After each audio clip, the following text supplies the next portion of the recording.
Salut Romain, ça va? Oui, mais dis donc, là, j'ai vu le titre de la vidéo. Ouais. J'ai une question. Eh ben vas-y, je t'écoute. Modifier son ADN, Ouais. ça voudrait dire, par exemple, changer un truc génétique chez nous? Oui, en gros c'est l'idée, ouais, pourquoi? Non, bah, moi, ça m'intéresse parce que, par exemple, j'ai toujours rêvé d'être blond. Oh, oui, alors non, là c'est pas le... Mais est-ce que tu connais les coiffeurs coloristes? Oui, oui, oui. Eh ben c'est pas du tout de ça dont on va parler. Ah,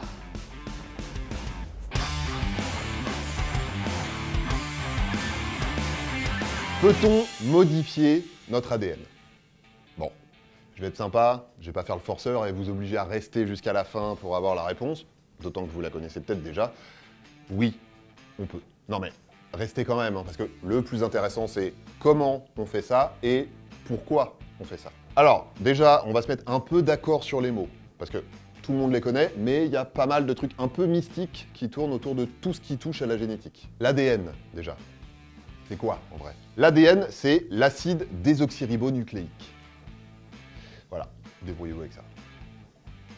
Non, il s'agit évidemment d'un prank désopilant. Poursuivons.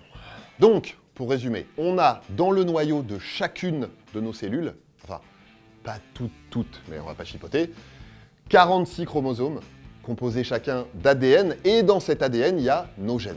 Et chaque gène contient une information particulière qui correspond à une fonction particulière. Tout ça, ça forme ce qu'on appelle notre génome, c'est-à-dire notre patrimoine génétique. Et donc alors, ces gènes, à quoi ils servent? Eh bien ces gènes, ils commandent notamment la production de plein de protéines différentes qui ont chacune un rôle spécifique. Faire fonctionner les muscles, par exemple. Ça, vous le saviez si vous poussez un peu à la salle. Mais il y a aussi l'hémoglobine, dont vous avez sans doute déjà entendu parler, qui est une de ces protéines dont le boulot, c'est de transporter l'oxygène jusqu'à nos organes. Ou encore les immunoglobulines, les anticorps, hein, dont vous avez sans doute aussi entendu parler ces derniers temps. Et qui sont aussi des protéines. Et il y en a plein d'autres qui ont chacune un rôle spécifique, nécessaire au bon fonctionnement de notre petite machine personnelle. Notre corps. Le problème, c'est que le code contenu dans ces gènes, celui qui leur permet de faire ce qu'ils ont à faire, il peut avoir des anomalies, des erreurs, si vous voulez. Ces anomalies, soit on les a depuis la naissance, soit elles apparaissent au cours de notre vie parce qu'il y a des erreurs de copie au moment de la division des cellules. Dans tous les cas, elles peuvent donner des maladies, ce qui nous amène à notre sujet. Alors ok, il y a un truc cassé, mais est-ce qu'on peut le réparer? Je vous ai spoilé dans l'intro de la vidéo, oui, on peut. On le fait même déjà avec ce qui s'appelle les thérapies géniques. Thérapie, traitement, génique, les gènes. Vous l'avez. Mais encore une fois, le plus intéressant, c'est comment on fait ça. Déjà, globalement, une thérapie génique, ça consiste à faire une modification génétique des cellules.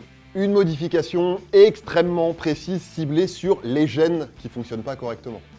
Oui, parce que sinon ça n'a aucun sens. Et pour faire ça, il y a plusieurs techniques. Soit on introduit un gène programmé pour soigner la maladie, soit on désactive dans nos cellules le gène qui pose problème et qui est à l'origine de la maladie, soit on modifie le gène qui nous gêne pour qu'il se mette à fonctionner comme il faut, soit on remplace carrément le gène qui marche pas bien par un gène qui marche correctement pour agir directement sur la cause de la maladie. Dans tous les cas, vous avez remarqué, il faut introduire un truc dans nos cellules. Et ça, c'est pas facile parce que des cellules, on en a plusieurs dizaines de milliers de milliards. Donc c'est un peu long de les modifier une par une. Et puis en plus, il faut cibler les bonnes cellules.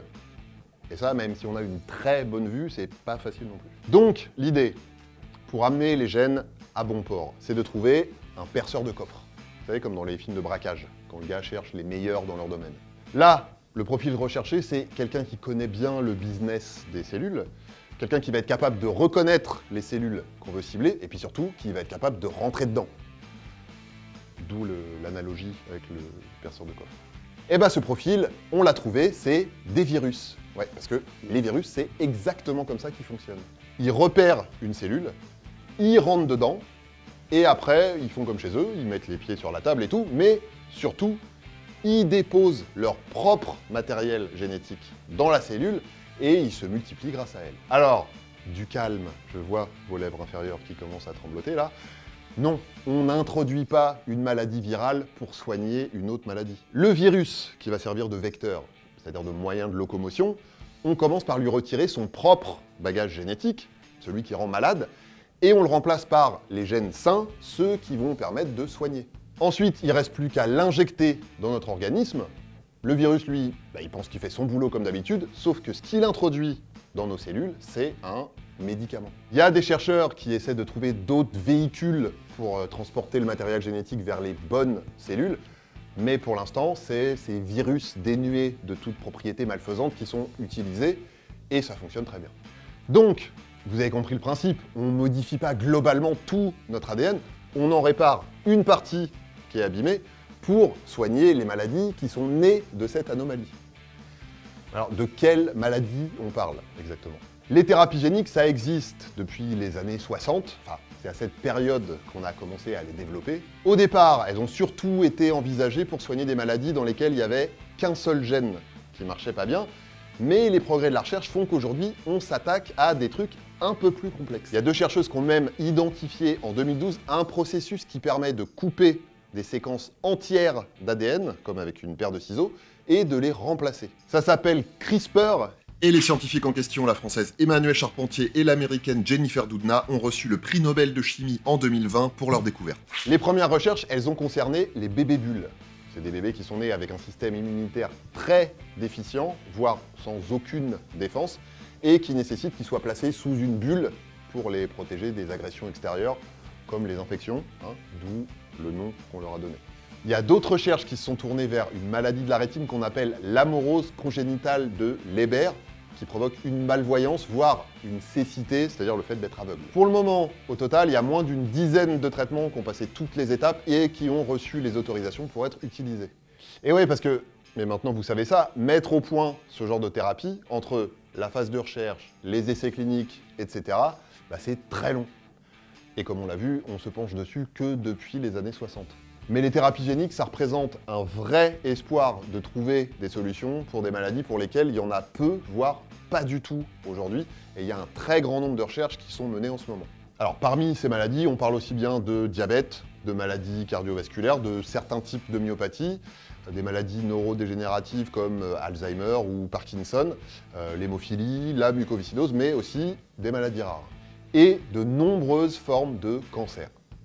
Ça représente même une majorité des essais en cours actuellement.